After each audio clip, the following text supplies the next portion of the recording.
Hello friends, welcome to our channel. ನೀವು ಯಾರೇ ಆಗಿರಲಿ, ವಿದ್ಯಾರ್ಥಿ, ಉದ್ಯೋಗಿ, ವ್ಯಾಪಾರಿ ಅಥವಾ ಮನೆಯವರು, ಎಲ್ಲರಿಗೂ ಜೀವನದಲ್ಲಿ ಒಂದು ಸಾಮಾನ್ಯ ಆಶೆ ಇರುತ್ತದೆ. ಅದು ನೆಮ್ಮದಿ.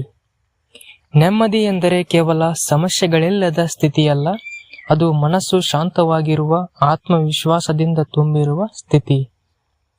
ಇಂದಿನ ಸ್ಪರ್ಧಾತ್ಮಕ ಯುಗದಲ್ಲಿ ತಂತ್ರಜ್ಞಾನ, ಒತ್ತಡ, ಸಾಮಾಜಿಕ ಮಾಧ್ಯಮಗಳ ನಡುವೆ ನಾವೆಷ್ಟು ಗುರಿಗಳನ್ನು ಸಾಧಿಸಿದರೂ ಆಂತರಿಕ ನೆಮ್ಮದಿಯನ್ನ ಕಳೆದುಕೊಳ್ಳುತ್ತಿದ್ದೇವೆ. ಆದ್ದರಿಂದ ಇಂದಿನ ವಿಡಿಯೋದಲ್ಲಿ ನಾವು ನೆಮ್ಮದಿಯ ಬದುಕಿಗಾಗಿ 10 ಆಳವಾದ ಪ್ರಾಯೋಗಿಕ ಟಿಪ್ಸ್ಗಳನ್ನು ನೋಡೋಣ. ಪ್ರತಿಯೊಂದು ಟಿಪ್ನ ಹಿಂದೆ ಮನಃಶಾಸ್ತ್ರದ ಮತ್ತು ಜೀವನದ ತತ್ವಗಳನ್ನು ವಿವರಿಸುತ್ತೇನೆ. ಮೊದಲನೆಯ ಟಿಪ್ಸ್: ದಿನವನ್ನ ಧನಾತ್ಮಕ ಚಿಂತನೆಯಿಂದ ಆರಂಭಿಸಿ.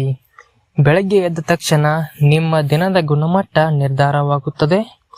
ಮೊದಲ 10 ನಿಮಿಷಗಳಲ್ಲಿ ನೀವು ಏನು ಮಾಡುತ್ತೀರಿ ಎಂಬುದೇ ನಿಮ್ಮ ದಿನದ ಮನೋಭಾವವನ್ನು ತೀರ್ಮಾನಿಸುತ್ತದೆ. ಮೊಬೈಲ್, ನ್ಯೂಸ್ ಅಥವಾ ಸೋಷಿಯಲ್ ಮೀಡಿಯಾ ಬದಲು 2 ನಿಮಿಷ ಉಸಿರಾಟದ ಮೇಲೆ ಗಮನವನ್ನು ಕೊಡಿ. ನಂತರ ನಿಮ್ಮ ಜೀವನದಲ್ಲಿನ 3 ಧನ್ಯವಾದ ಹೇಳಬೇಕಾದ ವಿಷಯಗಳನ್ನು ನೆನಪಿಸಿಕೊಳ್ಳಿ. ಇದು ಮೈಂಡ್ಸೆಟ್ ರಿಸೆಟ್ ಆಗುತ್ತದೆ. ಮನಸ್ಸು ಧನಾತ್ಮಕವಾಗಿರಲು ಇದು ಅತ್ಯಂತ ಪರಿಣಾಮಕಾರಿ ವಿಧಾನವಾಗಿದೆ. ಟಿಪ್ ನಂಬರ್ 2: ಆರೋಗ್ಯಕರ ಆಹಾರ ಮತ್ತು ಸರಿಯಾದ ನಿದ್ರೆಯನ್ನ ಮಾಡಿ. ಆರೋಗ್ಯವೇ ನೆಮ್ಮದಿಯ ನೆಲೆಯಾಗಿದೆ. ನೀವು ಏನು ತಿನ್ನುತ್ತೀರಿ, ಹೇಗೆ ನಿದ್ರೆ ಮಾಡುತ್ತೀರಿ, ನಿಮ್ಮ ಮನಸ್ಸಿನ ಸ್ಥಿತಿಯ ಮೇಲೆ ನೇರ ಪರಿಣಾಮ ಬೀರುತ್ತದೆ. ಹೆಚ್ಚು coffin, junk food, screen time ಇವು ಆತಂಕವನ್ನು ಹೆಚ್ಚಿಸುತ್ತವೆ. ದಿನಕ್ಕೆ ಕನಿಷ್ಠ 7 ಗಂಟೆ ನಿದ್ರೆ ಮಾಡುವುದು ಅತಿ ಮುಖ್ಯ. ರಾತ್ರಿ ಮೊಬೈಲನ್ನು ಮಲಗುವ ಮುನ್ನ 1 ಗಂಟೆ ಹಿಂದೆಯೇ ಬಿಟ್ಟು ಬಿಡಿ. ಸ್ವಸ್ಥ ದೇಹ ಶಾಂತ ಮನಸ್ಸಿಗೆ ದಾರಿ ಮಾಡಿಕೊಡುತ್ತದೆ. ಟಿಪ್ ನಂಬರ್ 3: ಧ್ಯಾನ ಮತ್ತು ಯೋಗದ ಶಕ್ತಿ. ಧ್ಯಾನ ಎಂದರೆ ಚಿಂತನೆ ನಿಲ್ಲಿಸುವುದಲ್ಲ, ಚಿಂತನೆಗಳ ನಡುವೆ ಮೌನವನ್ನ ಅನುಭವಿಸುವುದು. ಪ್ರತಿದಿನ 10 ರಿಂದ 15 ನಿಮಿಷ ಧ್ಯಾನ ಮಾಡುವುದರಿಂದ ಆತಂಕ ಕಡಿಮೆಯಾಗುತ್ತದೆ, ಏಕಾಗ್ರತೆ ಸಹ ಹೆಚ್ಚುತ್ತದೆ, ನಿದ್ರೆ ಗುಣಮಟ್ಟ ಸುಧಾರಿಸುತ್ತದೆ, ಆರೋಗ್ಯವು ಸಹ ಸುಧಾರಿಸುತ್ತದೆ.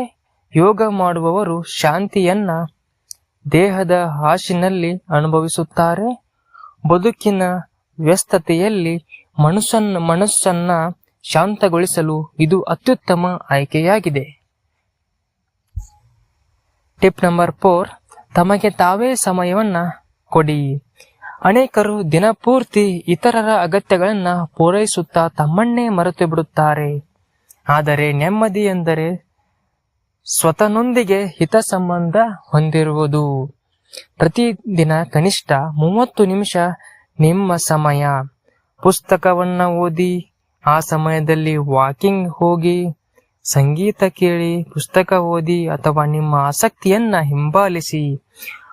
ಈ ಕ್ಷಣಗಳು ನಿಮ್ಮ ಮೆಂಟಲ್ ರಿಚಾರ್ಜ್ ಆಗುತ್ತವೆ. ಟಿಪ್ ನಂಬರ್ 5: ಸಂಬಂಧಗಳಲ್ಲಿ ಹೂಡಿಕೆ ಮಾಡಿ. ನೆಮ್ಮದಿ ಎಂದರೆ ಪ್ರೀತಿಯವರ ಮುಖದಲ್ಲಿ ನಗು ನೋಡುವುದು. ಕೌಟುಂಬಿಕ ಅಥವಾ ಸ್ನೇಹ ಸಂಬಂಧಗಳಲ್ಲಿ ಗುಣಮಟ್ಟದ ಸಮಯವನ್ನ ಕಳೆಯಿರಿ. ಮಾತನಾಡಿ, ಕೇಳಿ, ಅರ್ಥ ಮಾಡಿಕೊಳ್ಳಿ. ಕೋಪವಿದ್ದರೂ ಬದಲಾಗದ ವಿಷಯಗಳನ್ನ ಕ್ಷಮಿಸಿ. ಒಬ್ಬರನ್ನೊಬ್ಬರು ಪ್ರೋತ್ಸಾಹಿಸಿ. ಸಂಬಂಧಗಳು ನೆಮ್ಮದಿಗೆ ಜೀವಾಳ, ಒಂಟಿತನ ದೊಡ್ಡ ಶತ್ರು. ಟಿಪ್ ನಂಬರ್ 6: ಕ್ಷಮೆ ಮತ್ತು ಬಿಡುವಿಕೆ. ನಾವು ಕೋಪ, ನೋವು, ದ್ವೇಷವನ್ನ ಹಿಡಿದುಕೊಂಡರೆ ಅದು ನಮ್ಮ ಮನಸ್ಸನ್ನೇ ವಿಷಕಾರಿಯನ್ನಾಗಿಸುತ್ತದೆ. ಕ್ಷಮೆ ಎಂದರೆ ತಪ್ಪು ಮರೆತು ಬಿಡುವುದಲ್ಲ, ಆದರೆ ಮನಸ್ಸಿನ ಭಾರ ಇಳಿಸುವುದು. ಬಿಟ್ಟು ಕೊಡುವ ಕಲೆಯೇ ನಿಜವಾದ ನೆಮ್ಮದಿ. ಒಮ್ಮೆ ಯೋಚಿಸಿ, ಕೋಪದಿಂದ ನಾವು ಯಾರಿಗೆ ಹೆಚ್ಚು ನೋವು ಕೊಡುತ್ತೇವೆ, ನಮಗೆ ಅದೇ ನೋವಾಗುತ್ತದೆ. ಆದ್ದರಿಂದ ಬಿಡಿ, ಕ್ಷಮಿಸಿ, ಮುಂದೆ ಹೋಗಿ. ಇದರಿಂದ ನಿಮ್ಮ ನೆಮ್ಮದಿ ಹೆಚ್ಚುತ್ತದೆ. ಟಿಪ್ ನಂಬರ್ 7: ಹೋಲಿಕೆಯ ಬಂಧನದಿಂದ ಮುಕ್ತರಾಗಿ.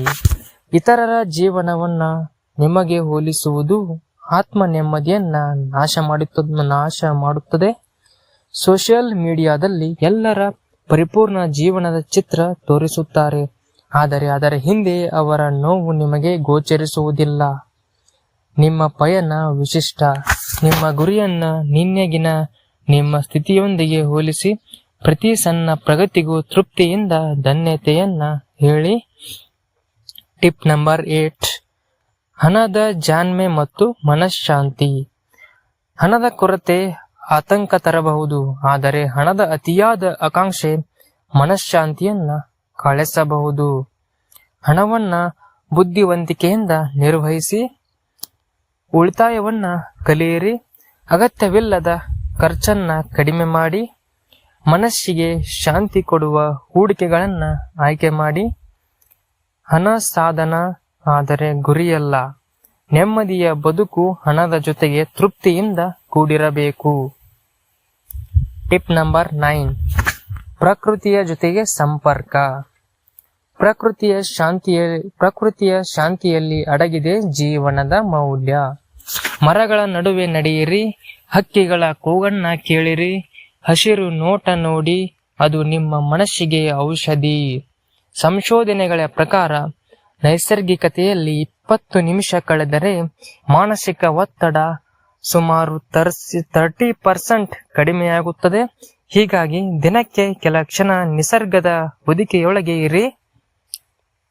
ಇದರಿಂದ ನಿಮಗೆ ನೆಮ್ಮದಿ ಸಿಗುತ್ತದೆ. ಟಿಪ್ ನಂಬರ್ 10, ಧನ್ಯತೆ ಮತ್ತು ಪ್ರಾರ್ಥನೆ. ಧನ್ಯತೆ ಅತ್ಯಂತ ಶಕ್ತಿಯುತ ಭಾವನೆ.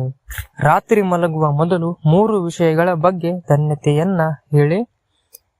ಇದು ಮನಸ್ಸಿನ ಶಾಂತಿಯನ್ನ ಹೆಚ್ಚಿಸುತ್ತದೆ, ನಿದ್ರೆಯ ಗುಣಮಟ್ಟವನ್ನ ಉತ್ತಮಗೊಳಿಸುತ್ತದೆ. ಪ್ರಾರ್ಥನೆ ಎಂದರೆ ದೇವರನ್ನು ಕೇಳುವುದಲ್ಲ, ಒಳಗಿರುವ ಆತ್ಮದೊಂದಿಗೆ ಸಂಪರ್ಕ ಸಾಧಿಸುವುದೇ ನಿಜವಾದ ಪ್ರಾರ್ಥನೆ. ಧನ್ಯತೆ ಮತ್ತು ಪ್ರಾರ್ಥನೆ ನೆಮ್ಮದಿಯ ಸುತ್ತಳತೆ. ನೆಮ್ಮದಿ ಹೊರಗಿನ ವಸ್ತುಗಳಿಂದ ಸಿಗುವುದಿಲ್ಲ, ಅದು ಒಳಗಿನ ಸ್ಥಿತಿ. ಈ 10 ಟಿಪ್ಸ್ ಕೇವಲ ಸಲಹೆಗಳಲ್ಲ, ಅವು ಬದುಕಿನ ದಾರಿದೀಪಗಳು. ನಿಮ್ಮ ದಿನಚರಿಯಲ್ಲಿ 1 ಟಿಪ್ನಿಂದ ಪ್ರಾರಂಭಿಸಿ. ಹೆಚ್ಚು ನಗ್ತಾ ಇರಿ, ಹೆಚ್ಚು ಪ್ರೀತಿಸಿರಿ, ಹೆಚ್ಚು ಎಲ್ಲರನ್ನ ಕ್ಷಮಿಸಿರಿ. ನೆಮ್ಮದಿ ನಿಧಾನವಾಗಿ ನಿಮ್ಮ ಹೃದಯದ ನೆಲೆಯಾಗುತ್ತದೆ. ನೆಮ್ಮದಿ ನಮ್ಮೊಳಗೆ ಇದೆ, ಅದನ್ನ ಕೊಂಡುಕೊಳ್ಳುವುದು ಜೀವನದ ಅರ್ಥ. Thank you friends. Thank you so much for watching this video. ಈ ವಿಡಿಯೋ ನಿಮಗೆ ಉಪಯುಕ್ತವಾಗಿದ್ದರೆ ದಯವಿಟ್ಟು ಲೈಕ್ ಮಾಡಿ, ಶೇರ್ ಮಾಡಿ, ಚಾನಲ್ಗೆ ಸಬ್ಸ್ಕ್ರೈಬ್ ಮಾಡುವುದನ್ನು ಮರೆಯಬೇಡಿ.